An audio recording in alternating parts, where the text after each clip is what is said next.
What if I told you that right now, millions of people are living with a debilitating condition that's so misunderstood, many of them don't even know that they have it? That condition is obsessive compulsive disorder, or OCD. I'm Dr. Patrick McGrath, the Chief Clinical Officer of NoCD. And in the 25 years I've been treating OCD, I've met so many people who were suffering from the condition in silence, unaware of just what it was. OCD can create overwhelming anxiety and fear around what you value most, make you question your identity, beliefs, and morals, and drive you to perform mentally and physically draining compulsions or rituals. Over my career, I've seen just how devastating OCD can be when it's left untreated. But help is available. That's where NoCD comes in. NoCD is the world's largest virtual therapy provider for obsessive compulsive disorder. Our licensed therapists are trained in exposure and response prevention therapy, a specialized treatment proven to be incredibly effective for OCD. So visit nocd.com to schedule a free 15-minute call with our team. That's nocd.com. Hello, everyone. And welcome to Dear Daisy, a podcast about secrets. I am Daisy. I'm recording this on March 9th, which is the 32nd anniversary of my mom's death. And we have daylight savings time roll back, which she would have loved. Every year when we turn the clocks and we lost daylight, she got very mad. So it's fitting that we gain sunlight. 32 years is a long time. It's weird when somebody so integral to your life has been gone for most of it. You know, I didn't know her past being 13 years old, so I don't even really have a sense of who she was outside of being my mom, although she was very much herself. You know what I mean? Sometimes I feel like I have trouble getting along with other parents. Not all other parents, obviously, but my therapist was pointing out that I'm just authentically myself all the time. And I think a lot of people with kids are in parent mode. This is me as a parent, and then this is me as a person outside of my kid, which I don't know, maybe I'm wrong, but I am not able to compartmentalize. And I think my mom was similar, for better or for worse. She was a pretty angry lady in general, and I'm trying to be less angry. Some years ago, I was mad about something, and Kurt and Monty went out, and they came back, and Kurt said in front of Monty to me, Monty says, you're angry all the time. And I left, and I stayed at a hotel that night. And that was a big turning point for me. I think that was a serious wake-up call, because I think I was angry a lot. I mean, I still am, but in a different way. I think I just had sort of a hair trigger temper, and I walk around with a lot of guilt about that still. I worry that I sort of fucked Monty up in the first years of his life, just sort of not having any patience and getting unreasonably angry about things that didn't really warrant. And so I think I sort of turned the bus around and realized that things had to change. So I am less angry than I used to be, which is not to say that I'm not angry, because I'm pretty mad. And I can lose my temper. And I also walk around with a lot of shame, I mean, I think we all do. But I walk around with shame about how I used to be, and shame about how I still am. And this morning, I think I might have forgotten to take my meds for 2 days. Oops. I took them this morning. But I woke up feeling really bad about myself. I am a disorganized mess. It's who I am. If you go into our bathroom, I have the left side and Kurt has the right side.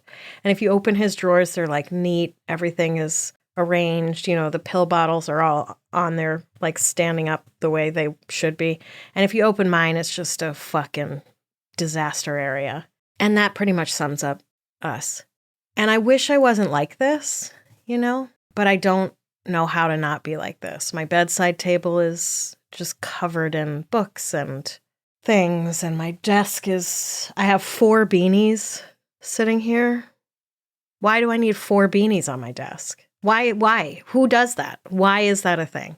And my desk, this is the desk that my dad made my mother. So this was my mom's desk. So it means a lot to me, but it has no drawers. So I have a pile of mail that I don't know when I'll get to it. Probably never. I've got this old fucked up painting that I made that I was using as like why is this on my desk? This I can throw away. I know I can throw this away.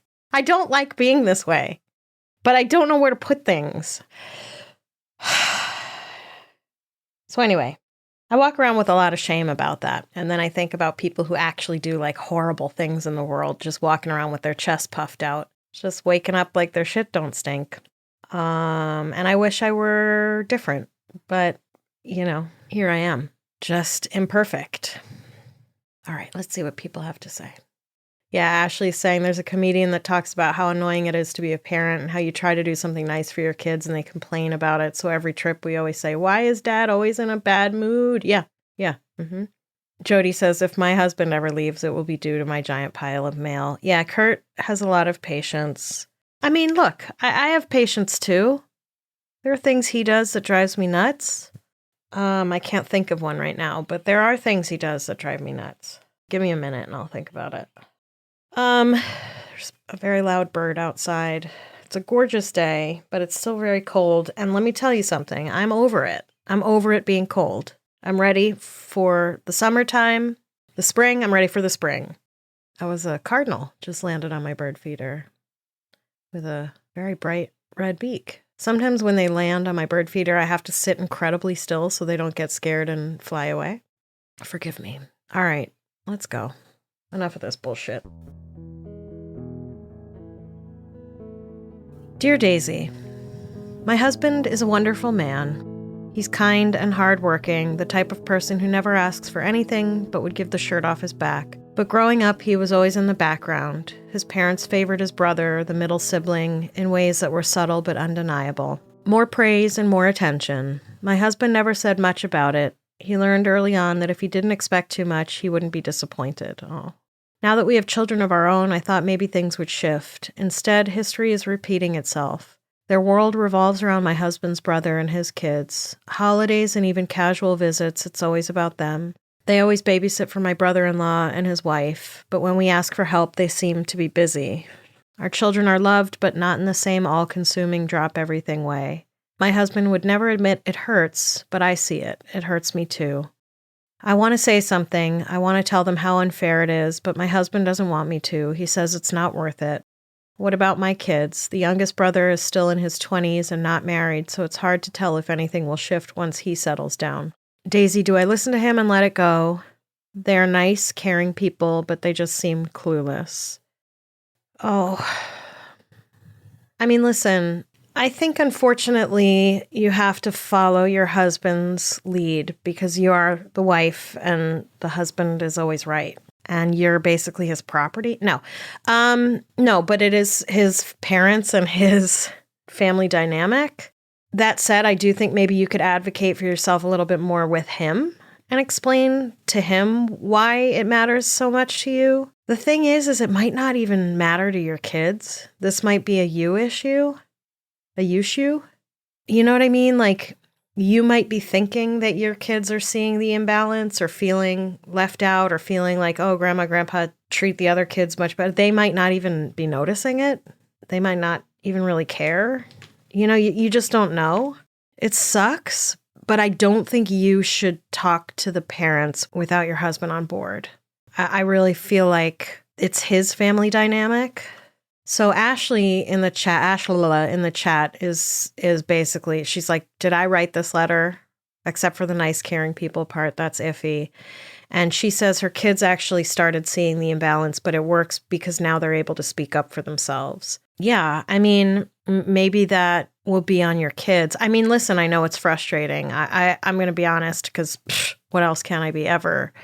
But like, my parents have never been helpful, really. You know, I mean, they are here and there, but like, there's never been an attitude of like, oh, of course we'll watch the kids. Like if we went on vacation, I would not be leaving my kid with my parents. We were going to see them shortly after Monty started eating solid foods. And so I sent them like an email explaining what he was eating so that they could like get ready, you know, and have food in their house, which is pretty standard. And my dad was annoyed. He was like, I just thought it was ridiculous. And then a couple years later, he sent me an incredibly long email about how to take care of his dog. So that was a good time.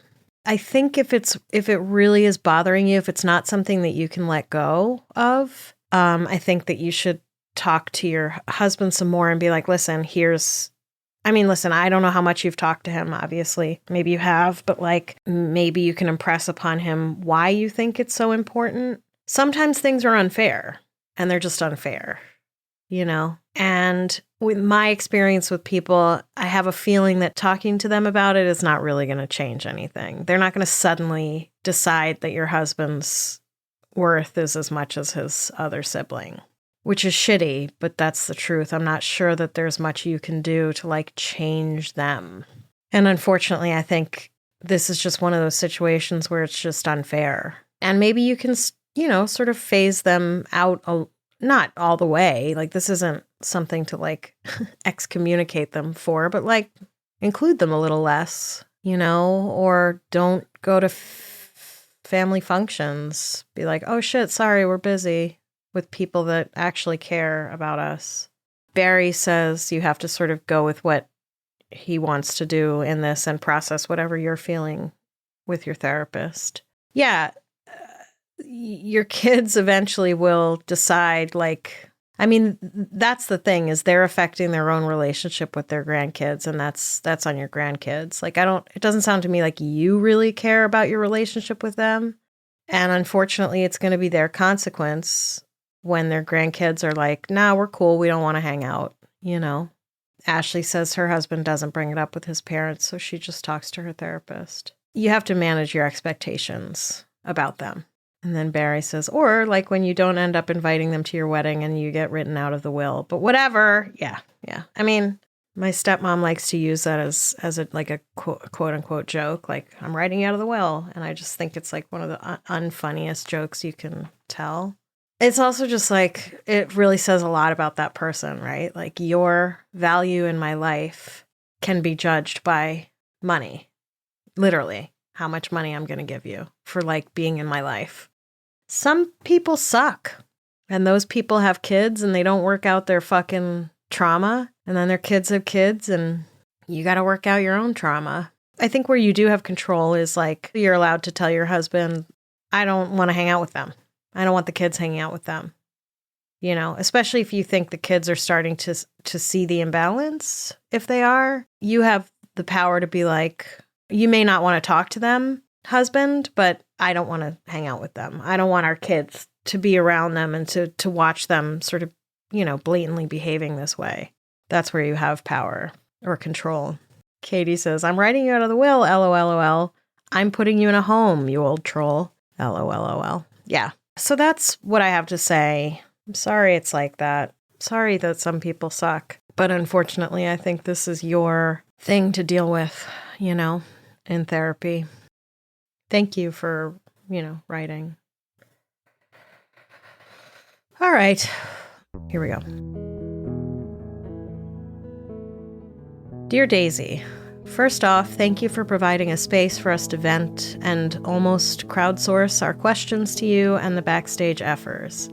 Second, an update I'd like to share. I deleted the guy's contact and texts, then took an active year off from the apps. This was the situation that went south. I think this is referring to a previous letter that I'm not sure I remember because I have the memory of a goldfish. Third, I have a question or need advice or whatever. I have a coworker who has a few months seniority on me, so she trained me when I first started. It's been a year and some change now, and I feel more confident in my role. The issue is this person was not respecting my boundaries, and I tried 3 times to work with her directly. She would be okay for like 3 months, then would start up again with the overstepping. I brought this up to my manager, and she got HR involved. The coworker was coached for improvement, and that was that. On my end, I stopped socializing with her, only interacting with her if needed. Now we're going through a restructuring, and my manager is moving to a different team. A new manager was hired and will start later in the month. So the coworker started up again, poking at me. It's like she thinks she's running things. And I'm doing my best to work around her. My questions are: 1, how do I get rid of my bitterness toward her? 2, am I being too sensitive? More background: I'm a person of color, and I would post a Black History profile in a blurb during the month of February in our work chat. This coworker during the election would post so much Trump stuff. It was so gross. I feel like she could be racist and not realize it. I say this because she posted all of this in our work group chat and then tells us she doesn't vote. Also, she talks down to me. I'm older than her. It feels uncomfortable. She has had issues with other people on my team, but I seem to be the flavor of the month. Hopefully this is enough information without revealing who I am, or her to give some context for some advice. Thank you. Sincerely, Shine Bright Like a Diamond. Well, first of all, she is racist. Just going to say that. You know, maybe not in the sense of like running around actively being an overt racist, but like white people are racist because we benefit from a racist system. It's okay. I know that might make some of you uncomfortable. It is uncomfortable and it's shitty, but it's the truth. And that's why we don't say I'm not racist. That's why we say I'm anti-racist, because we are racist. Unless you can figure out how to completely stop benefiting from white supremacy, in which case, please let me know. I'd love to hear it. And somebody who posts something about someone who is openly racist, i.e. Trump, into a space with people of color is racist. That is racism. And people in the chats are saying microaggressions are still racist aggressions. And it's our job as white people to understand that and know that and try to be better. Yeah, posting political things to a work group chat is wild. And I mean, maybe this wasn't some like overseen group chat. It probably wasn't, but that's a wild thing to do. You know, it's like posting political stuff in like the Facebook neighborhood page. Like this is not the place for it, you know. I think, unfortunately, when you work in a place with other people, there are people that you're not going to get along with, and there are people that are going to be shitty. And at this point, it seems like you've tried various avenues to like address it, and I don't think it's going to change. It's like these grandparents. Like, I don't think she's not going to change. And certainly you're not going to be the catalyst. So you either have to just keep your head down and like do work and fucking severance that shit, right? Like when you're at work, you're at work. And when you're not at work, you're not at work. Or actively find a different job, or like really push it. I feel like those are your only options. And I don't mean put your head down and like take somebody's aggression and racism. I just mean like speak up for yourself when you need to, and just know that like every few months or whatever, this person is gonna start poking at you again. And maybe you could just say to her like, you're doing it again, and just, I don't know, leave it at that. I don't know if you can get rid of your bitterness toward her, except to maybe just remind yourself that like she is broken. It's hard. It's so unfair. It's so unfair to have to like be like, well, this is the system we live in, and if I want to make a paycheck, I just gotta like, you know, bite down on the popsicle stick and take the abuse. But like, it shouldn't be that way. You shouldn't have to just take it. God, it's so fucking hard. And it's getting harder, obviously. And like, we're in a really unsure phase right now, right? We're like, because of like, you know, DEI getting canceled all over the place. It's like, what even are your protections? And like, who knows what this new manager is going to be like? Can you get a different job? I know that's much easier said than done.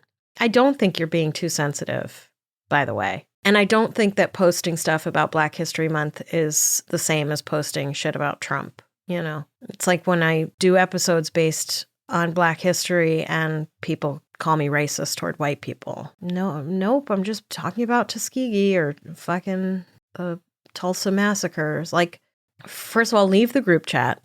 Let's do that. Let's start there. And again, like, it sucks that you have to remove yourself from places, but like, is that place even worth it? You know? That group chat, I mean. It's really hard. Let's see what the chat says. Barry says, I think so too, Daisy, but I'm not sure to what. So let's just say that everything I said was right. Because Barry says so. Jess asks if you can shift to the new team with the old boss. Ashalala says, white people, man. Barry says, every time the colleague does something racist, Venmo requests some reparations. Like a swear jar, but better. Katie says, imagine the whole audience naked to get rid of the nerves. Imagine her naked, but also covered in tentacles. I read that first as testicles. Ew.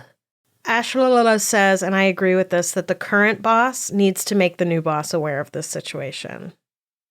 I mean, I don't know how much control you have over that, but like if I were in charge, a lot of things would be different, but that's one thing. Yeah, file another complaint with HR so there's a paper trail, because now it sounds like she's the one that filed the complaint and you didn't. You might need to do that. That sucks. Yeah, you do have to document everything. And even if it's just, whatever between the two of you, microaggression or whatever, just write it down with the date and time that it happened and what she said. I hate everybody, except for the people here right now and listening. It's hard to have to be out in the world, and like interact with people. That's why I never leave my house. Katie says there's more of us than there are of them. I hope you're right. Doesn't feel like that these days. Yeah, I'm sorry about that. See if you can find a different job. See if you can maybe head over with the other boss, or maybe sit down with the other boss, the old boss, and be like, I need your help. Can you help me with this transition? Can you help? Can you make sure you talk to the new person about this, because this is an issue? I don't know. Is that helpful? Bernie's still having rallies? Oh, that's nice.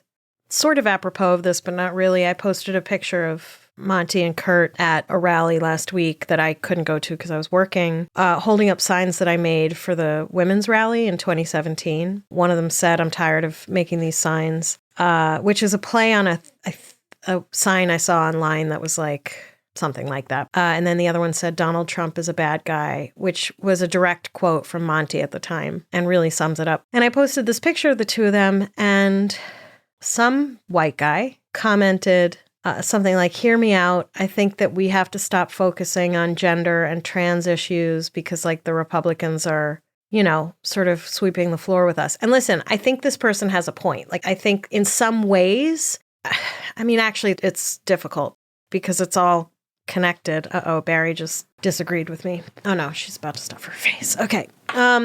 Unfortunately, I think there's enough people, and we've learned this now, that don't care about bathroom bills and trans issues and trans people in sports, and really more care about like the price of eggs and gas. And I think Republicans sort of seized on that in the election and fear-mongered because of it. So I sort of understand that point. I've heard other people make it. I think in some ways people are like, right now, identity politics, if you want to call it that, is not the issue. Like, the issue is like the economy. I disagree. I think it's both the issue. But like, anyway, that's what this guy's point was. And I was like, okay, but neither of these signs have anything to do with gender issues or trans issues. So why are you coming into my space and lecturing at me? I had somebody I didn't know come and lecture me when I posted a picture of Monty in one of my this fucking guy shirts. And he was like going on and on about how children shouldn't be able to wear those things at schools. And I was like, why are you coming into my space and yelling at me about something that is not happening right now in this space? And I went and looked at that guy's page, and he was like all about, listen to Black women and stop with the microaggressions. And I was like, yeah, also you coming into my space and yelling at me about something that isn't happening is a microaggression. And don't do that. Fucking liberals. We gotta stop fucking screaming at each other. Anyway, where was I? Where am I? What's happening? I'm sorry that's the situation that you're going through. I don't like it. It makes me mad. Also, where are the other people in your office, to like stand up to this woman? This is a missive to white people. Like, when you see this shit happening, you have to fucking step up. That's part of being anti-racist. I'm sorry. You can come live on the commune when we start it. All right, I'm going to do another one. And this one says, probably timely, read this soon. All right. Dear Daisy, I have a friend who throws a PowerPoint party every year for her birthday. I've presented at every one she's thrown, but it's coming up and I have no ideas. Last year, I went through the cast of Titanic and talked about whether I'd have let them share the wood panel with me. It's not a door. You do not want to get me started on that. The year before, I named my favorite thing about every year she has been alive. Oh, that's so sweet. I need an idea that's fun, funny, punny, something along that vein. Any suggestions you or your awesome listeners can come up with would be super appreciated. P.S. Tell the birdies outside your window I say hi. Okay, first of all, is this Barry? Oh, it's Ashton. Okay. So you went to the party last night. I know this now. I'm sorry that we didn't get to this. Although in my defense, I don't think you sent it in time. I have never been to a PowerPoint party. Right off the bat, I'd say do a PowerPoint about lesbian birds. Apparently this is a thing. I heard it on Radio Lab. There's this really small island that has like all these, I think they're seagulls or some sort of seabird. And they learned that, there's 2 birds tending to each nest. And they found out that a large portion of them were lesbian birds. And they were like, well, how could this possibly be? Like, who's fertilizing the egg? And so what they're learning is that one of them goes off and gets the egg fertilized by a male and then is basically just like peace and goes and raises the birds with another female. So first of all, we should co-opt that as humans. And secondly, I would do that as a PowerPoint. Chris says, a party with homework, I'm out. Yeah, I mean, I sort of agree. Don't make me do homework. Let's hear from the chat. Also, maybe we'll post this on socials. I'm trying to be better about posting on socials because, it's what you're supposed to do. And maybe people can weigh in there. So for context, everybody, before we started recording, Barry was telling us about this party that they went to last night, and it went on for 5 hours. And people's presentations were supposed to be 10 to 15 minutes max and went to 45 minutes at least. Barry didn't even get to present, and then they left. Barry said it was like the worst people in class who love to ask questions, so class lasts until the bell rings. Like, what are you doing? Yeah. I don't know. What are some other ideas for PowerPoint parties? How to properly clatch your outfit. Clatch, that's a thing, right? Clash and match at the same time. Like, that's what the kids are doing these days. Oh, Katie's thinking, now we're going to get a slew of insanity. Wow, it's quiet in the chat. PowerPoint presentation on the history of words. I mean, that's sort of where I'm going too, like weird sciencey, like strange, obscure science stuff. Words like spooge. Wait, is spooge different from splooge? Wait, spooge or splooge? Is it splooge or spooge? Or schmegma? That's a fun one. Barry's gagging. I don't know. Y'all are quiet today. Oh, Chris wants someone to do a PowerPoint on how to get this opossum out of his garage. One of the best ones yesterday was a person who was a theater kid who hadn't seen a ton of musicals, so her PowerPoint was what she assumed the musicals were about. That's very good. That would be like me doing a PowerPoint about musicals. That's very funny. Yeah, the history of monogamy. That's what I would do.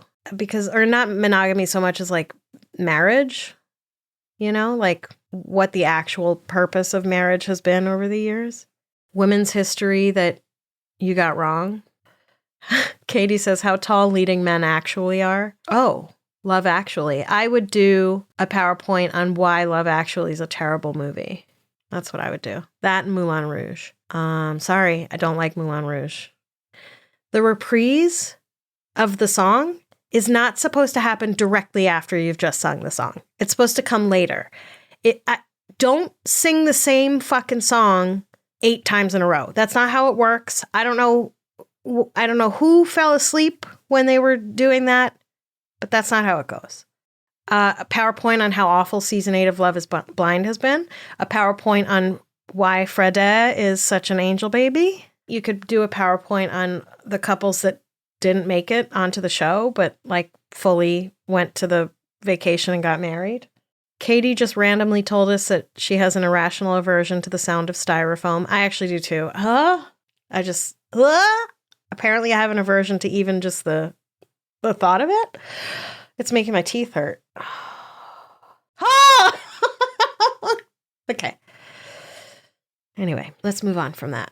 .org. I would like somebody to come over to my house and tell me how to be an adult. Is that something somebody could do for me? I don't know what I'll give you in exchange. Just the pleasure of being in my company. Barry says I could make a PowerPoint. My therapist was like, well, why don't you get like a drawer, like a file? But the thing is that then I just have a drawer full of junk. Like none of this is important stuff. So then it would just be in a drawer. I already have a trunk full of that kind of stuff. Shit that what is it for? What do I need that stuff for? Somebody was doing a local production of The Secret Garden, and they had him, he like paints silks. And so they had him painting silks like each night live in the performance. And they're gorgeous. And he sent them to me. They're beautiful. But what do I do with them? What do I do with them? I have all these silk panels that are painted. What do I do? I'm like, should I make jackets out of them? I can't make a jacket. I don't know how to make a jacket. And also like silk, wouldn't it fall apart? I don't know. What are the silk panels meant for? They were just a thing that they did, that this guy made during the show to like display on the show, in the show, you know, autograph it. Oh, 3 people in my donor. Yeah, but I didn't even make them. Somebody else made them. Isn't that weird? Curtains. That's an idea. I should pull them out. Maybe I'll just do like an Insta Live, and I'll pull them out and I'll crowdsource some ideas. Wall art or tapestry. Yeah. I thought about that too. I just worry because they're silk. Like, aren't they going to get dirty? Shrug. All right. Add an extra room to your home to display them. That's a great idea. That's what I should do. You're right. Have I ever thought about having an editor come help with my life? I probably should. I do need a life editor. A home edit. Is that a thing? Like a home editor? Do people come in and edit your home? Oh, like Marie Kondo, who apparently her house is a mess, I learned. Okay, listen, enough of this nonsense. I have to finish a script about aliens. So my minimum word count for my scripts is 4,500 words, and that's about a half an hour-ish. So I try to get them more closer to 55 because Audio Boom, requires a certain number of ad spots. By the way, the number of people who complain about how many ads are in my show, you can pay $8 a month. Maybe, I know that's a lot for some people, but then I don't know what to tell you. There are things that I don't pay extra for, and I get the ads, and I'm not going to write them and be like, hey, I don't like these ads, because I know what the other option is. Pay the fucking $8 or the 10, whatever it is, and you won't get the ads. I'm not going to write into Hulu and be like, I don't like the ads. Anyway, my point is that I wrote a script and I finished everything from the research packet, and I was only at 3,000 words. So I had at least another 1,500 words that I just had to fucking bullshit. Which actually I think means it's going to be a great script. Also, now that we're on the topic of people writing in, I want to vent for a second. People write in ridiculous things, right? They complain because they don't understand jokes, or they can't use critical thinking, or they think I'm being racist toward white people because I'm talking about something awful that happened to black people. Somebody wrote in recently complaining that I use the music in the show to manipulate my listeners. What in the actual fuck? It took me 4 times reading this thing to try to understand what this person was fucking saying. They left 2 separate comments on 2 separate episodes, and the second one was like, see what I'm saying? Unbelievable. And then somebody else wrote in, and again, it was very hard to understand what they were complaining about, but I think what they were complaining about was that I did an ad for dog food, which involves killing animals to eat. And they told me that I had to check my priority. I just... Don't you have anything to do? People are dying, Go watch your favorite movie without music in it and tell me how good the movie is. Manipulate people. Manipulate this dick. All right. Today's card is Isis. She is, I know she's an Egyptian goddess, and she has white wings growing out of her arms.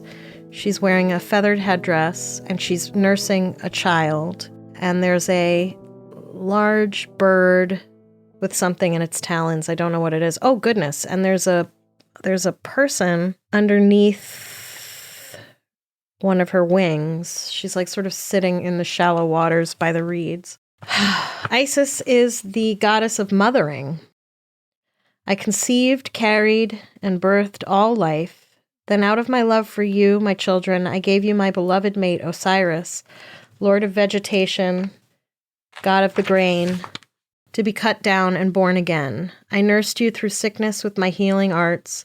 I made you clothes and invented weaving and spinning. I watched over your first steps, helping you grow from infancy to maturity. I was even there with you at the end to hold your hand and guide you to immortality. You were all, and I gave you all, and to you I was all, Isis, great goddess, all mother. Isis, also known as Oset, exceeding queen, and Isis Panthea, Isis the all-goddess, was worshipped in many places including Egypt, the Roman Empire, Greece, and Germany. When her beloved Osiris was killed, then dismembered and scattered by her brother Set, Isis searched out the pieces and reassembled them. She found all but his penis, which she replaced with one of gold. Through use of her magic and healing arts, she brought Osiris back to life, then conceived through his golden penis the sun god Horus. When the temples of Isis were turned into Christian churches, Isis with baby Horus on her lap became the Virgin Mary and Jesus. Isis has appeared in your life to tell you it's time for mothering. Have you been giving all your mothering energy away without keeping some for yourself? Have you taken on a new project or just had a new baby? Do you feel that something needs extra mothering, but you aren't up to it? Did your own mother or caregiver give you the mothering you needed? Isis says that it is important to get the mothering you need in order to heal past wounds. Everyone needs to be mothered regardless of whether you are a maiden, mother, or crone. Well, I mean, it's interesting that I pulled this when I started this episode saying that it was the anniversary of my mother's death and talking about, the kind of mother that my mother was and the kind of mother that I am. I don't know whether it's the first writer who is dealing with, actual mothering issues, right? With your kids and the grandparents, the less than stellar grandparents, or the writer from, dealing with shit from work. Like, I don't know, it feels appropriate. Mothering and nurturing, and sometimes we have to mother ourselves because our mothers aren't there anymore. Or we're adults and it's not appropriate to, like with that second letter writer, like you can't call your mom to come in and defend you. But like, yeah, I think some people never got mothered and it shows, you know what I mean? All right, that feels good. I love you all so much and I'm so grateful for all of you. Thank you to those of you who are here IRL, virtually recording, and to those of you who listen every other week. I'm grateful for all of you. This is, as I say, this is as much for me as it is for you. Probably more so for me. So that's it. Love you. Bye. Dear Daisy is a production of Grab Bag Collab and is brought to you by the generous patronage of our members. Amanda Rossman is my editor. Amanda and Amber Hunt are my partners in crime. Music was composed and performed by Kurt Bloom. If you have an idea for a limited series podcast that you'd like to talk to Grab Bag about, email us at grabbagcollab@gmail.com. Follow us on Instagram at grabbagcollab. Follow me at Dear Daisy Pod and Daisy Eagan. You can send me an anonymous email via Google Docs. The link is on our website, Patreon page, and social media. Remember that actual letters sent through the mail take priority, so write to me old-fashioned like at P.O. Box 10221, Cranston, Rhode Island 02910. Help us out by spreading the word about our podcasts, and remember to drink water, rest, and be kind.